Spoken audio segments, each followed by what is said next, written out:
in fact, sent them home and abandoned them to their abusers with no way to watch, and referrals dropped 50 to 60%. So there was also a pandemic going on, and they were trying to save kids' lives. Remember, we know a lot of folks who died during this, so it wasn't, people weren't laying around eating bugs. That's a lot of people. Well, that is a lot of people, and if you take out everybody that has any of those characteristics, then you're going to take out a lot of people, including some at this table. Every scorching second of Dr. Phil's clash with Whoopi Goldberg on The View was consumed by fans. These two daytime TV heavyweights sparred and threw punches like they were in a heavyweight title fight.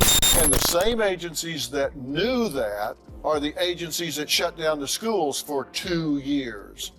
Who does that? Who takes away the support system for these children? Who takes them away and shuts it down? And by the way, when they shut it down, they stopped the mandated reporters from being able to see children that were being abused and sexually molested, and in fact sent them home and abandoned them to their abusers with no way to watch, and referrals dropped 50 to 60%. So there was also a pandemic going on, and they were trying to save kids' lives. Remember, we know a lot of folks who died during this. Dr. Phil is accusing the government of disregarding the smuggling of young girls across the border and their subsequent return to their abusers under the guise of COVID regulations. You heard right. While politicians flaunted their power and the media was busy inciting fear, vulnerable children suffered in silence, not to mention how school closures ruined a generation. Children lost years of education, social skills declined, and mental health issues sharply rose as politicians congratulated themselves on keeping everyone safe. To give you a hint, they didn't. Dr. Phil also doesn't hold back when saying things that the media won't.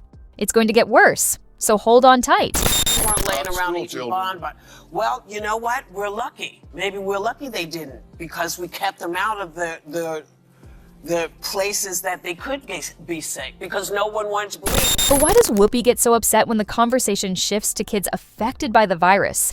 And what is she trying to hide? Dr. Phil laid out the tough facts.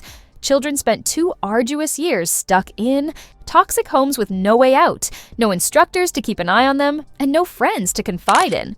A generation regressed due to learning difficulties, children's anxiety and misery hit all-time highs, and the number of abuse cases skyrocketed.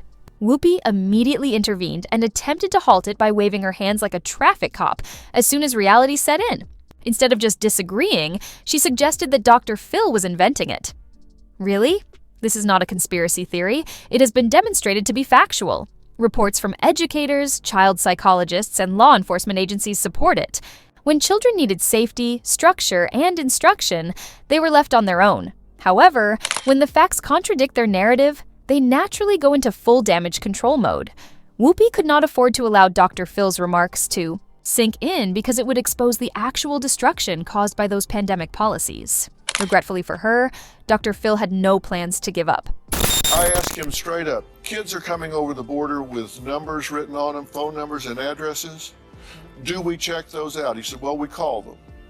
Is it possible that we're sending them into known prostitution rings or sweatshops? He said, it's not possible, it is absolute. We are using American tax dollars to ship children into known prostitution and sweatshops. Some children. Well, who knows? Whoa! Was Sunny Hostin trying to disprove Dr. Phil's point when she said that the COVID epidemic only affected certain kids and not all of them? As if that in some way validates it. Let's make this clear. If only a few children were hurt, it wouldn't be a catastrophe. Even if only a small portion of children were abused, neglected, or depressed, it makes no difference. Are they only statistics now? To the woke, real crises only matter when they serve a narrative or political agenda. If few kids are affected, they simply look away.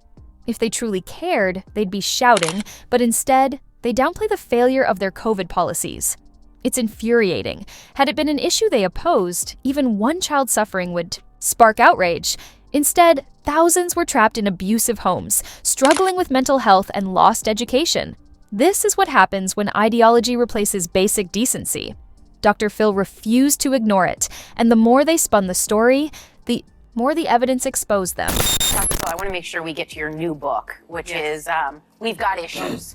And a lot, you were referring to it in the last segment, how much has changed since you first got started in this. And one of the things is social media. Well, think about it. In like 08, 09, smartphones came on, and kids they stopped living their lives and started watching people live their lives. And so we saw the biggest spike and the highest levels of depression, anxiety, loneliness, and suicidality since records have ever been kept. And it's just continued on and on. Yes, Dr. Phil is absolutely right. One of the primary causes of depression and suicide among adolescents and young adults is social networking. He is drawing attention to the drawbacks of social media, such as the way it promotes unease, comparison, and downright delusion.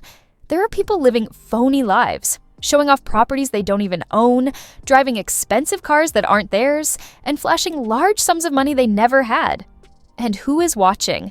Young minds can't distinguish between highlight reels and reality, leading to envy and self-doubt. But even influencers don't live the lives they portray. It's all an illusion. The harm, however, is real.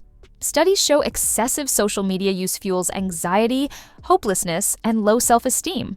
Kids chase unattainable standards, comparing themselves to a fantasy. Dr. Phil sees it and refuses to stay silent. And then COVID hits 10 years later, and the same agencies that knew that are the agencies that shut down the schools for 2 years. Who does that? Who takes away the support system for these children? Who takes them away and shuts it down? And by the way, when they shut it down, they stopped the mandated reporters from being able to see children that were being abused and sexually molested, and in fact sent them home and abandoned them to their abusers with no way to watch, and referrals dropped 50 to 60%. This, in my view, transcends evil. Closing schools was one of the worst decisions made during the pandemic, and it had a terrible impact on children's mental and emotional well-being. Children who suffered from anxiety, hopelessness, loneliness, or even suicidal thoughts found a support system in schools. It wasn't just about education, it was survival. Schools provided stability, support, and safety. When they closed, that lifeline vanished, trapping millions in abusive homes. Child abuse, domestic violence, and youth depression soared. Worst of all, those who pushed for shutdowns ignored the long-term damage. Was it really worth it? Dr. Phil is right. These kids weren't just statistics. They lost years of their lives, and some never recovered. Yet those in power still refuse to admit their mistakes. They were trying to save kids' lives. Remember, we know a lot of folks who died during this. So it wasn't, people weren't laying around eating bond, but, well, you know what? We're lucky. Maybe we're lucky they didn't, because we kept them out of the places that they could be safe, because no one wanted to believe we had it. Which particular kids are being spared? I hope Whoopi could back up her claim with any actual statistics. How much did it cost? And how many kids were saved? Because, from what I understand, the only thing that happened was that a whole generation endured extreme hardship. And what precisely does she mean when she says that by keeping children out of such safe places, they were safeguarding them? What specifically are you defending them against? Schools were the safe havens. Schools were more than just places of learning. They were a lifeline for vulnerable kids. When they closed, children lost access to friends, teachers, and support. Systems. Anxiety, depression, and suicide rates soared. Cases of abuse went unnoticed. Remote learning failed millions, leaving entire grades behind. Meanwhile, politicians and celebrities lectured about safety from their luxury homes, ignoring the real consequences. But sure, let's pretend it was all to protect the children. You can't diagnose anybody, from afar. Somebody they haven't examined. Doctors, therapists, a lot of respected psychologists out there, really big names, are saying that Donald Trump is showing signs of narcissism, which, by the way, one of the symptoms is preoccupied with the fantasies of unlimited power, success, and brilliance. And they're questioning that he has narcissistic disorder. Number one, do you think that's a mental illness, narcissism? And if so, is he fit to be president? Wait, despite knowing that it's impossible to diagnose someone, from a distance, they are still asking Dr. Phil to provide his opinion on whether Donald Trump is a narcissist. It's amazing how hypocritical they are. The left enjoys lecturing everyone about the dangers of armchair diagnosis, unless it's someone they hate. Then suddenly, psychological testing is free of charge. And let's be honest, if Dr. Phil had even threatened to diagnose someone, on the left, they would have been incensed. They would characterize it as dangerous, immoral, and careless. Oh, but when Trump is involved, everything is fine. Seeing such double standards is repulsive. Watch the look of disbelief on Joy Bihar's face. Counselor, that's a compound question, and I object. But, people talk about narcissism, but they don't really know what it means. So I brought a list from the DSM-5 about what narcissism really is, because if I asked people to stand up and define it, they wouldn't know. All right. And let's just take a vote. It goes arrogant and haughty behavior.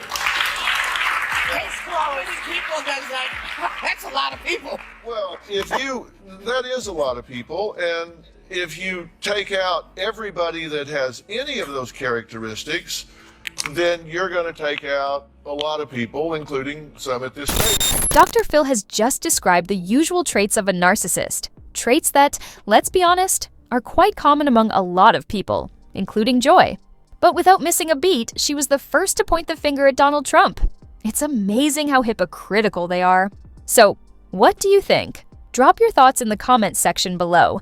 And if you don't want to miss out on the hottest celebrity news, make sure to subscribe to Daily Finder.